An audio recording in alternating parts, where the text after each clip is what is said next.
মদিনার বাজার দিয়ে নবীজি যাচ্ছেন, নবীজির একটা ওট পছন্দ হয়েছে। তো নবী ওটের মালিকের কাছে গিয়ে জিজ্ঞেস করলেন, ভাইয়া এই ওটটার দাম কত?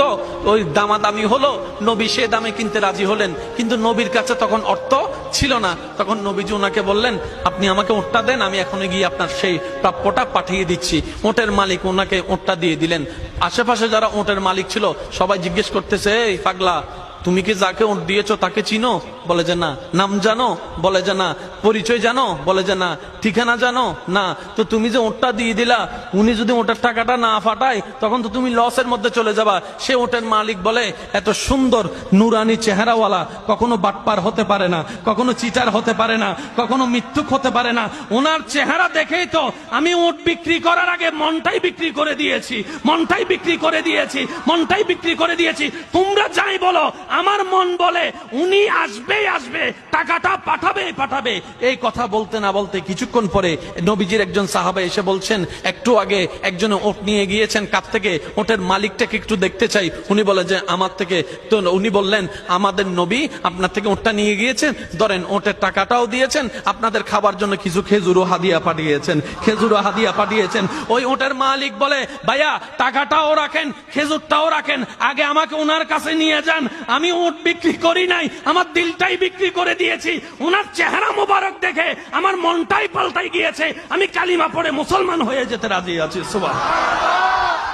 जिसका कोई सानी नहीं वो नबी हमारा है, मुस्तफा की अजमत का हद ही ना किनारा है। आशिक बोले, लम याति नजीर कफी नजरिन मिसले तुना शुद्ध पैदा जाना। চিৎকার দিয়ে বলেন না সুবহানাল্লাহ। ওই নবীটা কাদের নবী? হয় নাই, সবার আওয়াজ বলেন, ওই নবীটা কাদের নবী? আমাদের কি ভাগ্য সে নবীর উম্মত হতে পেরেছে। আর একটু জোরে। প্রত্যেকটা বান্দাকে আল্লাহ জীবনে একবার সুযোগ দেয় দেয়, সে যে ধর্মেরই হোক, একবার সুযোগ আল্লাহ দিবেই দিবে, কিন্তু সুযোগটা কখন আসবে আল্লাহ জানায় না। তো সেজন্য ওয়াকুনু মা সাদিকিনের আয়াত আমল করতে হয়। আর একটু জোরে বলি না সুবহানাল্লাহ। ওয়াকুনু মা সাদিকিন আয়াতের উপর আমল করলে সুযোগটা যখনই আসবে আপনি সুযোগটা ধরতেও পারবেন, নিতেও পারবেন। কেউ হাসরের ময়দানে গিয়ে আল্লাহকে বলতে পারবে না, আল্লাহ তুমি আমাকে সুযোগ দাও নাই, এটা বলতে পারবে না। আল্লাহ পাক বলবে যে অমুক দিন এটা তোর সুযোগ দিছিলাম। আপনি তখন মনে মনে বলবেন, ও মাইলে ফিরে নাই তো নো বুঝি দেয়া না। কথা বলেন, কথা বলেন, কথা বলেন, ঠিক কিনা? আল্লাহ প্রত্যেক বান্দাকে জীবনে কয়বার সুযোগ দেয়? দিবে। হয়তো আপনার এসে চলে গিয়েছে, আর না হয় আসবে। একটু প্রস্তুত থাকেন। এটা ধরতে জানলে দুনিয়াও কামিয়াব, আখিরাতও কামিয়াব। যেমন বায়েজিদ বুস্তামিকে আল্লাহ আপন করে নিতে চাচ্ছেন। উনি সারা রাত ভর কি নিয়ে দাঁড়াইছিলেন? ভাইয়া বলেন না ভাই। পানি। হাতে কি? হাতে কি? সারা রাত কি করছেন? দাঁড়ায় আছেন। আল্লাহ এটা কবুল করে নিছে। ডাইরেক্ট আব্দুল্লাহ থেকে ওলি আল্লাহ বানাই দিছে। সুবহানাল্লাহ, জোরে বলেন না। তো যে পথ পার হয়ে উনি যেখানে যেত 10 বছর লাগতো, আল্লাহ সেটা সেকেন্ডের ভিতর পার করাই দিয়েছেন।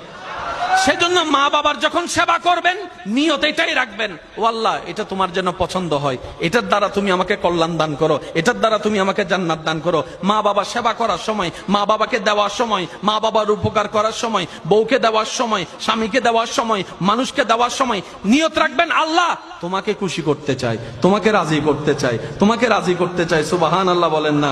তোমাকে রাজি করতে চাই, তোমার দেওয়া সম্পদ তোমার খুশির জন্য তোমার বান্দাকে দিচ্ছি, তোমাকে রাজি করার জন্য, তোমাকে খুশি করার জন্য।